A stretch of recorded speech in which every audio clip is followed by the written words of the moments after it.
Phone అక్రమ టాంపింగ్ కేసులో నిందితుడిగా ఉన్న మాజీ ఐపీఎస్ అధికారి ప్రభాకర్ రావు సిటీ ఎదుట లొంగిపోయారు.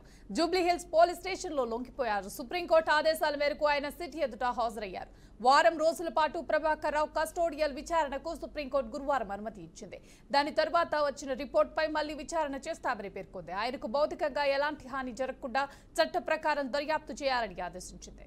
ఇదే అంశానికి సంబంధించి పూర్తి సమాచారాన్ని మా ప్రతినిధి సుప్రియ అందిస్తారు. చెప్పండి సుప్రియ.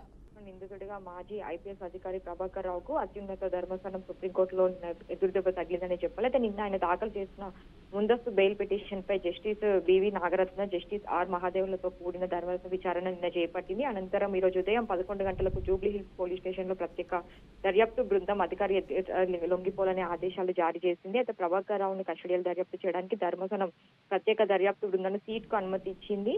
ఆయనకి భౌతికంగా ఎలాంటి హాని కలగకుండా చూడాలని తెలిపింది. అయితే తదుపరి విచారణ ఈ నెల 19కి వాయిదా వేస్తూ చట్ట ప్రకారం ప్రభాకర్ రావు దర్యాప్తు ప్రక్రియ చేపట్టాలని కూడా ఇటు న్యాయస్థానం అయితే దీనికి చెప్పింది. అయితే ఈ రోజు ఉదయం చూసుకుంటే అయితే ఫోన్ అక్రమ కేసు ట్యాపింగ్ లో నిందితుడు ఉన్న మాజీ ఐపీఎస్ అధికారి ప్రభాకర్ రావు సీట్ ఎదుట లొంగిపోయారు. అయితే ఈ రోజు ఉదయం జూబ్లీహిల్స్ పిఎస్ కు ఆయన వెళ్లినారు. సుప్రీంకోర్టు ఆదేశాల మేరకు ఆయన సీట్ ఎదుట హాజరయ్యారు. అయితే వారం రోజుల పాటు ప్రభాకర్ రావు కస్టడియల్ విచారణకు సుప్రీంకోర్టు గురువారం నిన్న అనుమతి ఇచ్చింది. దాని తర్వాత వచ్చిన రిపోర్ట్ పై మళ్ళీ విచారణ చేస్తామని కూడా పేర్కొంది. అయితే ఆయనకు భౌతికంగా ఎలాంటి హాని కలగకుండా జరగాలని చెప్పింది. కాబట్టి ఇప్పుడు అదే ఎలాంటి హాని కలగకుండా చూడడానికి మాత్రం ఇటు ఆదేశాలు అయితే జారీ చేశారు. అయితే చట్ట ప్రకారం దర్యాప్తు చేయాలని కూడా ఆదేశించింది. ఈ క్రమంలోనే ప్రభాకర్ రావు సీట్ ఎదుట హాజరయ్యారు.